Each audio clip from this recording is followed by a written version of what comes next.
2015 में Vodafone idea के एक शेयर की प्राइस थी 123 रुपीज़ और अगर मैं करंट शेयर्स की प्राइसेस की बात करूं, आज इस कंपनी के शेयर्स की प्राइसेस पहुंच चुकी हैं 9 रुपए के आसपास। आपको क्या लगता है कि इस कंपनी के शेयर्स में इन्वेस्टमेंट्स करने का ये सही टाइम है या इस कंपनी के शेयर्स की प्राइसेस कितने टाइम में ऊपर जा सकती हैं? मुझे कमेंट सेक्शन में जरूर बताना। नमस्कार, मैं विमल आप सभी का स्वागत करता हूं आपके अपने YouTube चैनल पर, जहां पर आज के इस वीडियो में मैं आपको बताने वाला हूं कि वोडाफोन आइडिया के शेयर्स के नीचे जाने के पीछे का रीजन क्या है। आखिर कौन सी वजह है जिसकी वजह से वोडाफोन आइडिया के शेयर्स नीचे गए हैं और आपको इस कंपनी के शेयर्स में इन्वेस्टमेंट्स अभी करना चाहिए या नहीं करना चाहिए, सब कुछ बताने वाला हूं आज की इस वीडियो में। तो इस वीडियो को शुरू करने से पहले इस वीडियो को कर देना लाइक शेयर। इसी के साथ साथ अगर आप इस चैनल पर नए हो तो इस चैनल को करो सब्सक्राइब। अगर आप वोडाफोन आइडिया में इन्वेस्टमेंट्स करना चाहते हैं और आपको ये पता नहीं चल रहा है कि इन्वेस्टमेंट्स करने का सही टाइम है या नहीं है, तो इससे पहले मैंने एक वीडियो बनाई थी जहां पर मैंने वोडाफोन आइडिया का स्टॉक एनालिसिस किया है और इसी के साथ साथ मैंने वीडियो के एंड में आपको ये भी बताया है कि वोडाफोन आइडिया के शेयर्स में इन्वेस्टमेंट्स करने का सही टाइम है या नहीं है। उस वीडियो की लिंक आपको डिस्क्रिप्शन में मिल जाएगी, वहां पर जाकर आप उस वीडियो को चेकआउट कर सकते हो और आप ये पता लगा सकते हो कि वोडाफोन आइडिया के शेयर्स में इन्वेस्टमेंट्स करने का सही टाइम है या नहीं। तो आखिर कंपनी के शेयर्स की प्राइसेस कितना नीचे जाने के पीछे का रीजन क्या है, ये भी मैं आपको बता देता हूं। 6 महीने पहले की बात है, वोडाफोन आइडिया कंपनी में बहुत बड़ा फाइनेंशियल क्राइसिस आया था और सिर्फ इतना ही नहीं, कंपनी के 1.24 करोड़ कस्टमर्स भी कम हो चुके थे और इसी की वजह से कंपनी के जो प्रॉफिट एंड लॉस अकाउंट पर भी सबसे ज्यादा असर पड़ा था और कंपनी का लॉस जो है वो बढ़ते जा रहा था। और जैसे जैसे कंपनी के प्रॉफिट्स कम होते गए, लॉस बढ़ते गए, वैसे वैसे कंपनी के जो स्पेक्ट्रम के ड्यूज थे वो भी कंपनी पेंडिंग रखने लगी। तो यहाँ पर कंपनी की लाइबिलिटीज बहुत ज्यादा बढ़ते जा रही थी और इसी के साथ साथ कस्टमर्स भी कम होते जा रहे थे। और सबसे ज्यादा बड़ी बात तो तब हो गई जब फाइनेंशियल ईयर 2022 में भी कंपनी के लॉसेज जो हैं वो बढ़ते जा रहे थे, लॉसेस कम होने का नाम नहीं ले रहे थे। क्योंकि वोडाफोन आइडिया को छोड़कर जितनी भी कंपनीज थी वहां पर इनका ARPU जो होता है, एवरेज रेवेन्यू पर यूजर जो होता है, वो ज्यादा था, लेकिन वोडाफोन आइडिया का ये कम होते जा रहा था। तो एक तरफ कंपनी के स्पेक्ट्रम के ड्यूज बाकी थे, कंपनी के कस्टमर्स कम होते जा रहे थे और इसी के साथ साथ बहुत सारी प्रॉब्लम्स आ रही थी कंपनी में। वोडाफोन आइडिया के स्पेक्ट्रम के ड्यूज काफी ज्यादा बढ़ते जा रहे थे और इसी के साथ साथ इसका रेवेन्यू बहुत कम होते जा रहा था। तो गवर्नमेंट ने स्पेक्ट्रम के ड्यूज को पे करने के लिए 4 साल का मॉरिटोरियम पीरियड दिया और कुछ टाइम बाद गवर्नमेंट ऑफ इंडिया ने वोडाफोन आइडिया को ऑफर दिया कि गवर्नमेंट ऑफ इंडिया जो है वो वोडाफोन आइडिया में 35% के स्टेक को होल्ड करेगी, वो भी स्पेक्ट्रम ड्यूज के अगेंस्ट में। जब इंडियन गवर्नमेंट ने वोडाफोन आइडिया के स्पेक्ट्रम के ड्यूज को क्लियर करने के लिए जब 4 साल का मॉरिटोरियम पीरियड दिया, तो इसकी वजह से वोडाफोन आइडिया के शेयर्स में 8% तक का राइज देखने को मिला था।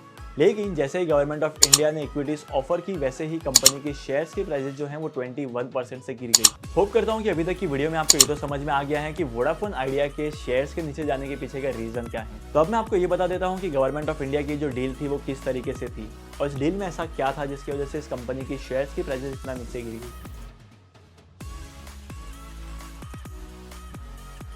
वोडाफोन आइडिया पर 1 लाख करोड़ का डेट था, वो भी स्पेक्ट्रम का। तो वोडाफोन आइडिया की कंपनी के जो लॉसेस थे वो बढ़ते जा रहे थे और इसी के अगेंस्ट में, इसी को देखते हुए गवर्नमेंट ऑफ इंडिया ने कहा कि हम आपको 4 साल का मॉरिटोरियम पीरियड देंगे। गवर्नमेंट ने ये कहा कि आप 4 साल में आपके स्पेक्ट्रम के ड्यूज को क्लियर कर सकते हैं। देखो, अगर गवर्नमेंट किसी एक टेलीकॉम कंपनी को स्पेक्ट्रम ड्यूज के पेमेंट के लिए इतना ज्यादा मॉरिटोरियम पीरियड देती है, बाकी के जो टेलीकॉम सेक्टर की कंपनीज हैं वो भी कहेंगे कि हमारे साथ ये गलत हो रहा है। तो गवर्नमेंट ने वोडाफोन आइडिया को 35% के स्टेक को अक्वायर करने का ऑफर किया। गवर्नमेंट ने यह कहा कि हम आपके 35% के स्टेक को अक्वायर करेंगे और आपको स्पेक्ट्रम के ड्यूज की पेमेंट करने की जरूरत नहीं है। देखो, किसी भी कंपनी के ज्यादातर शेयर्स अगर किसी और पर्सन के पास जाते हैं, प्रमोटर्स को छोड़कर, तो कंपनी के लिए सबसे बड़ी बात होती है और यहाँ पर बहुत सारे कॉन्फ्लिक्ट और इश्यूज क्रिएट हो सकते हैं और यही चीज यहाँ पर हुई वोडाफोन आइडिया के साथ और वोडाफोन आइडिया के शेयर्स बहुत तेजी से गिरते गए। अगर आप रिसेंट 6 महीने के ग्राफ को देखेंगे तो यहाँ पर आपको काफ़ी सारी चीज़ें क्लियर हो जाएगी और यहाँ पर अगर आप ऑब्जर्व करेंगे तो आपको ये पता चलेगा कि इसी 6 महीने की पीरियड में कंपनी के शेयर्स की प्राइसेस में बहुत ज़्यादा फ्लक्चुएशन हुआ है। तो सबसे बड़ा सवाल यहाँ पर यह आता है कि वोडाफोन आइडिया के शेयर्स की प्राइसेस फिर से कब ग्रो करेगी।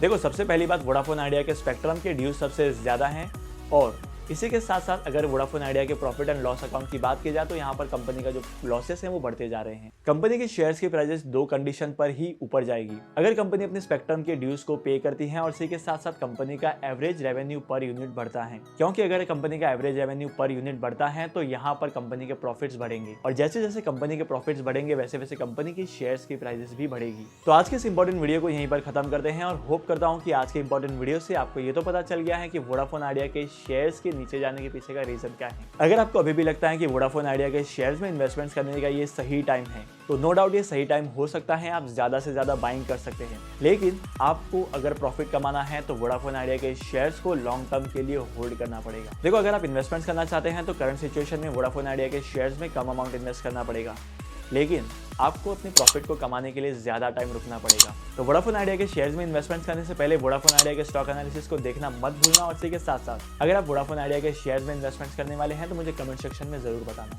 मैं आपको मिलूंगा अगली वीडियो में नए टॉपिक के साथ, एक इंटरेस्टिंग टॉपिक के साथ, जहां पर हम लोग बात करेंगे इन्वेस्टमेंट, स्टॉक मार्केट और फाइनेंस से रिलेटेड बहुत सारी चीज़ों के बारे में। तब तक के लिए signing off, happy investing and good bye.